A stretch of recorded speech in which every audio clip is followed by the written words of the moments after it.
Guys അങ്ങനെ നമ്മുടെ മാടത്തോരു മുമ്പേ ഇപ്പൊ ഭയങ്കര അടിപൊളിയായിട്ട് പോകുവാണല്ലേ. നമ്മുടെ ബബിതയും രോഹിത്തൊക്കെ നമ്മുടെ സെയിം അലീനയുടെ ട്രാക്കിലോട്ട് വന്നപ്പോൾ ഭയങ്കര രസമുണ്ട് കാണാനല്ലേ.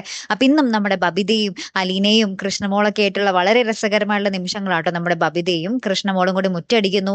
അപ്പൊ അതിന്റെ ഇടയിൽ കൂടെ നമ്മുടെ ബബിതയുടെ കുറേ ഉപദേശങ്ങളും കാര്യങ്ങളും വലിയ പിള്ള ചമയില്ല. അപ്പൊ കൃഷ്ണമോള് പറയുന്നുണ്ട് അലീന ചേച്ചിക്ക് പഠിക്കുവാണോ എന്നൊക്കെ ഇങ്ങനെ ചോദിക്കുന്നൊക്കെ ഉണ്ട്. അങ്ങനെ ഭയങ്കര രസകരമായിട്ടുള്ള നിമിഷങ്ങളോട്ടോ. അവര് ഒരുമിച്ചിരുന്ന് ഫുഡ് കഴിക്കുന്നു. അപ്പൊ നമ്മുടെ രോഹിത്തും ബബിതയും എല്ലാവരും കൂടി ഭയങ്കര ചിരിച്ചും കളിച്ചൊക്കെ നിൽക്കുന്നു. അപ്പൊ അച്ഛൻ പറയുന്നുണ്ട് എല്ലാവരും കൂടി ഇങ്ങനെ ഒരുമിച്ച് എപ്പോഴും നിന്നാൽ എന്ത് സന്തോഷമാണെന്നൊക്കെ പറഞ്ഞ് നമ്മുടെ അച്ഛൻ ഇങ്ങനെ ഭയങ്കര ഹാപ്പി ആയിട്ടൊക്കെ നിൽക്കുന്നുണ്ട്.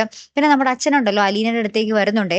അപ്പൊ അലീന പറയുന്നുണ്ട് എനിക്ക് ഈ കിടപ്പ് ഇപ്പൊ ഭയങ്കര സുഖം തോന്നുവാ, എന്തൊരു രസം, ഞാൻ ഈ കിടപ്പങ്ങാട് ആസ്വദിക്കുക എന്ന് പറയും. അപ്പൊ ബാലചന്ദ്രൻ പറയുന്നുണ്ട് എന്റെ പൊന്നു മോളെ നീ ഒന്ന് വേഗം എഴുന്നേക്ക്, എന്നാലും എനിക്ക് മര്യാദക്ക് ഒരു ചായയെങ്കിലും കിട്ടൂ എന്നൊക്കെ പറയുകയാണ്. അപ്പൊ അലീന നമ്മുടെ വൈജയന്തിയുടെ കാര്യം അന്വേഷിക്കുന്നുണ്ട്. അതായത് മാഡത്തിന്റെ ഫുഡൊക്കെ എങ്ങനെയാ എന്ന് ചോദിക്കുന്നുണ്ട് നമ്മുടെ ബാലചന്ദ്രനോട്. അപ്പൊ ബാലചന്ദ്രൻ അതിന് പ്രത്യേകിച്ച് മറുപടി ഒന്നും കൊടുക്കുന്നതായിട്ട് പ്രൊമോയിൽ കാണിക്കുന്നില്ല കേട്ടോ.